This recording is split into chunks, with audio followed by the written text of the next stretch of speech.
with the way a crowd of almost 18,000 fans packed Madison Square Garden, the most over in decades for a street. John's Red Storm-Georgetown Hoyas regular season game hit the world's most famous arena. You would have thought it was a Big East tournament game in March. Fans from both sides were rowdy from the get-go, and there was never a dull moment at the Garden, in what was a back-and-forth rivalry game. Through the excitement, the Hoyas were able to pull off the necessary plays and hold off the Johnnies for an 89-78 victory, snatching one on the road after losing in heartbreaking overtime fashion earlier in the year to St. John's in D.C. While it was a sweet win for Georgetown over its rival, the victory was even sweeter as the Hoyas have been dealt a number of tough losses since conference play began. Their 4 Big East losses were decided by 6 or fewer points. This time around, they were able to finally finish. "We were able to close it out," Georgetown head coach Patrick Ewing said. "We went on a big run, and they fought back, but I thought that we kept our composure, and we kept on fighting. They tied it at one point, but we just kept fighting and kept on playing." Although at a double-digit margin of victory for Georgetown, it wasn't truly reflective of the close nature of the game and the chance that St. John's had to tie or even take the lead with less than 2 minutes left in the game.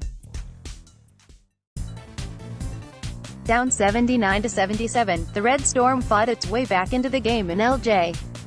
Figueroa was able to steal the ball at midcourt. He pulled up from the three-point line, but his shot banked off the rim. St. John's had a series of tip-ins and putbacks, but nothing seemed to drop. After the third miss, Georgetown was able to finally corral the miss and Mac McClung responded with a fast break dunk. Moments later, McClung assisted Josh LeBlanc on an alley-oop layup to extend the lead, and St. John's desperate attempts to pull back into the game were no good. "We were fighting back, we were playing hard," said St. John's guard Mustafa Heron. "We all tried to get the tip in. That's a shot we've seen LJ hit. We didn't think it was a bad shot. If he hits that shot, it's a different game." He continued, "At the end of the day, it doesn't come down to one possession. We came out in the first half and we had a couple of possessions where we were just running through the motions. We put ourselves in that position, what looked like an opportunity to tie for St.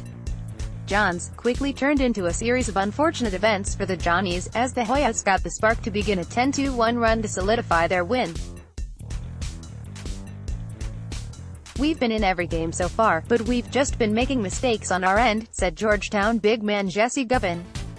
"Coming out today, getting a win on a road floor in front of a hostile crowd, that's good for us." Georgetown held the lead for a majority of the game, staying in front for 32 of the game's 40 minutes. The Hoyas' control of the glass, as well as a hot shooting afternoon, allowed them to dominate the Johnnies. The Hoyas heated up early from the first half and continued that momentum into the second half. They led 41-37 going into halftime, and while the lead was threatened a couple of times in the second half, they were able to keep their composure and continue to drain shot after shot from a long range. They had the timely answers to keep St. John's at bay, whenever the Red Storm seemed to be creeping back into the game. As a team, Georgetown shot 7 of 14, 50.0% from beyond the arc in the second half alone. Overall, the Hoyas drained 13 threes for the whole game.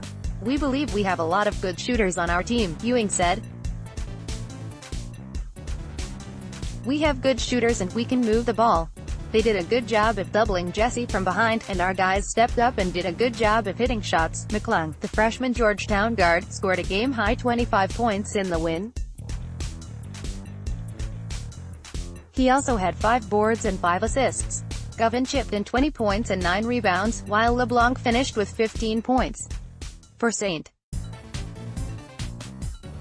John's, Shamori Pons paced the Red Storm with 21 points, 6 rebounds, and 3 assists. Heron chipped in 18 points. Figueroa added 14 points, 6 boards, 3 assists, and 4 steals. Marvin Clark too also reached double figures, finishing with 12 points. Georgetown improves to 13-7 overall and 3-4 in the Big East. The Hoyas will return home for a Thursday game against the Xavier Musketeers. Meanwhile, St. John's drops to 15-5 and 3-5 in conference play. "We have to regroup and get back to our winning ways," Pons said. "I'd have to look back at the film and watch it specifically, but I feel like as a team, we've fallen away and we're not as together. It doesn't get easier for St. John's, as the Red Storm will now hit the road to begin a tough three-game road stretch that will begin at Creighton on Wednesday. Although the Johnnies have now lost 4 of their last 5 games, head coach Chris Mullin isn't hitting the panic button yet. "We're 15-5. Quite frankly, I thought Georgetown played a hell of a game," Mullin said. "They got their confidence up, and they hit a ton of shots." He continued, "I thought they played a pretty damn good game. We were in position to take the lead, we didn't do it. That's just the way sports are.